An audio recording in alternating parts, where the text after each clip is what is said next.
Hey folks, Britt and Augie here. In today's video, we're going to be talking about fireflies. So stay tuned.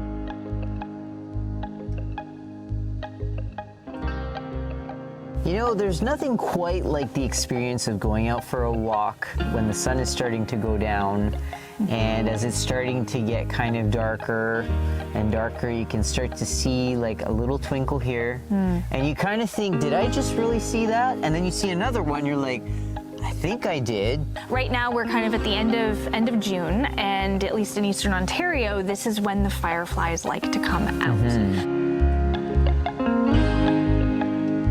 There's something so special about this time of year. If you want to know the secret of seeing more fireflies in your life, you gotta go outside at night. Just before nightfall, as the sun's going down, as you can see here, you know, there's still enough light that we don't actually need this lantern yet, but I bet by the end of this video, we're gonna need it. Oh, I think I just saw one. Ooh.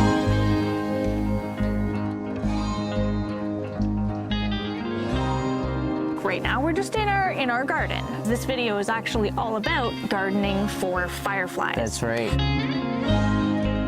And so before we get into all of the step-by-step how-tos of how to create your very own firefly-friendly garden, we probably should talk a little bit about fireflies themselves. Then we don't usually see and appreciate the insect that is actually attached to the end of that light. So we're going to take a little bit of a look at that now.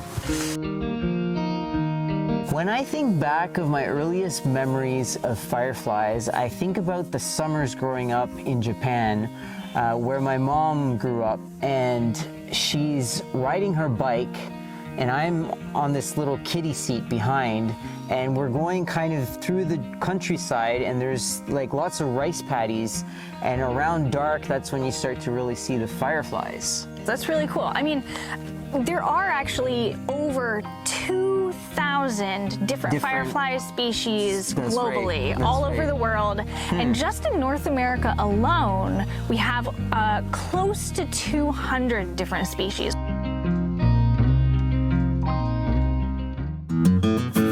You know, a really strange thing that kind of bugs me? Okay. So fireflies are not actually flies. That's true. So why do we call them fireflies? I don't know. They are absolutely beetles. If you were to find a firefly beetle in the daytime, there's no way you would ever think it was a firefly. It's just this, it's just a regular old looking beetle. You kind of think it must look like a superhero. Yeah, and what I find even more interesting than that is they spend way more time as their larval stage, 1 to 2 years before they actually become a proper beetle. That's a long and time. They look nothing like a beetle. They look like this weird little centipede-y, grubby little monster that just lives in the leaf litter in the forest floor. It lives in mud and dirt. Some species end up having their babies in water. Some need to live under the bark of logs. Hi, little buddy. You're supposed to be in front of the camera, not on the back of it. I hear that the larval stage fireflies are really good garden helpers. Like they eat slugs and worms and grubs and kind of, you know, the squishy body the squishy, slimy bodied ones.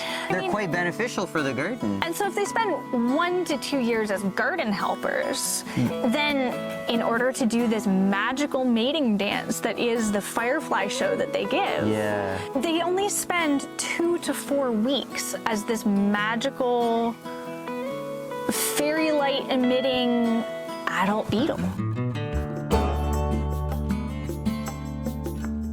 This actually reminds me, do you remember that time when I was at our friend Bonita's house? Her and her partner's garden was the only garden in the entire block that had fireflies. I remember you telling me that. I thought that was so cool. And so we actually asked our friend Bonita to give us a little bit of insight into why the fireflies were attracted to her yard and nobody else's. So, Bonita, take it away. So, as you know, when we started this garden over 10 years ago, we weren't trying specifically to attract fireflies. And with our background in permaculture, we were really wanting to experiment and practice what we were teaching.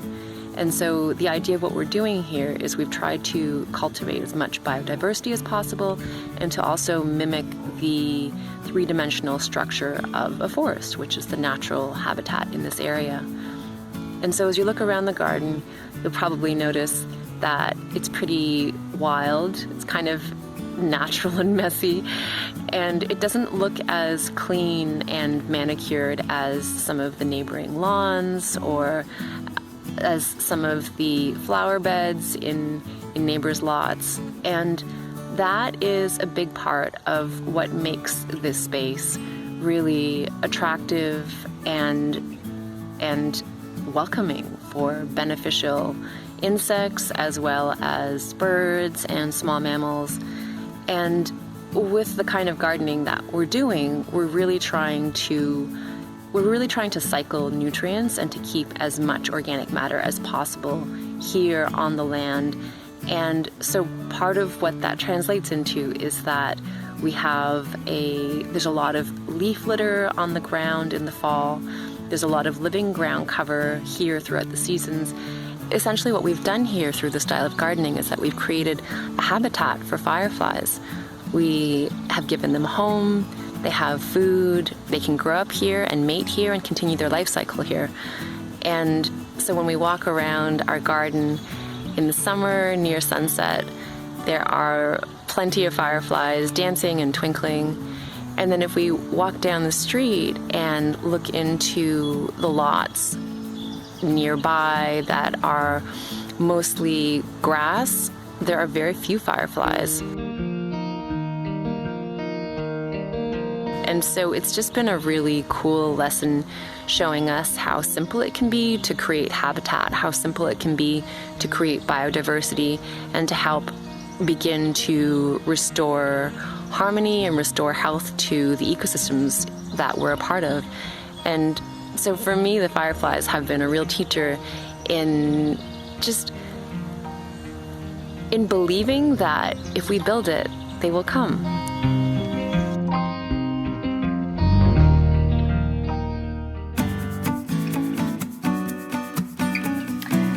Take a look at making our very own firefly-friendly gardens. You'll notice that if you go for a walk out in the forest, you never see bare soil. And if you're going to try and mimic nature and natural habitats, you're going to want to try and cover up your soil as much as possible. Nature's best mulch is freely available and comes to you every fall. You can just leave your leaves. If you do feel you need to rake up your leaves out of your lawn or gardens, you can always pile your leaves at the back part of your garden. And another great way of mimicking nature is by leaving your soil structure intact. This is my leaf litter, and that's a stick.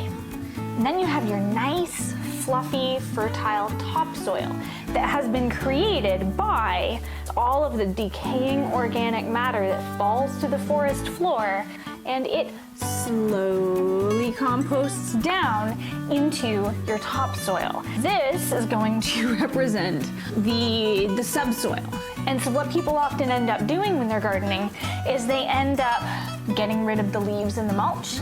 And then what they end up doing is turning over the soil and mixing it around. And so what we're wanting to do is maintain that soil structure into the clear layers and horizons. And that is what is going to allow more beneficial insects and biodiversity into your soil. In a forest or any natural habitat, you'll notice that there are different layers, or in other words, heights of plant life. The reason why this is really good for fireflies is because they like to perch on tall on tall plants in order to broadcast their signals. And another really great way of attracting fireflies to your backyard is by adding a water feature. Many firefly species larvae are either semi-aquatic or aquatic. And so while many larvae do hang around in the leaf litter on the forest floor, you really increase your chances of attracting fireflies and any other wildlife by putting in something like a wildlife pond. And so number 5, you may want to consider turning off your porch light at night, or at the very least, turning it off until it's fully dark. The brighter the ambient light is, the harder and harder it is for the fireflies to actually find a mate. And you don't want to interrupt that romance. And so the last and perhaps most important strategy for attracting fireflies to your garden is creating firefly-friendly communities, talking to your friends and your neighbors and your family about also creating their own firefly-friendly garden. Fireflies are here for such a short amount of time in the year, so get out there, go outside, go see them before they're gone.